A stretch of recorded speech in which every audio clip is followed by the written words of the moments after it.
সব হারা হারা হয় না। আপনার যে হারাতে রব খুশি হয়ে যাবে, আপনার যে হারাতে রব খুশি হয়ে যাবে, ওই হারার হারা থাকবে না। এটা হাজারটা জয়ের চাইতে বড় জিতা হয়ে যায়।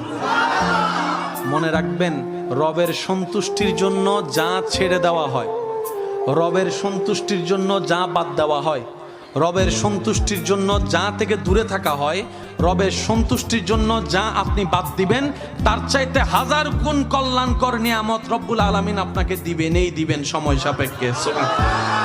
রবের জন্য দেওয়া কখনো লস হয়? রবের জন্য ছাড়লে লস হয় না লাভ? বলেন না, একটু না বেশি? কেউ যদি হারাম রিলেশনে থাকেন, যে সম্পর্কে রব নারাজ হচ্ছে, আপনি শুধু বলেন আমার রবকে খুশি করার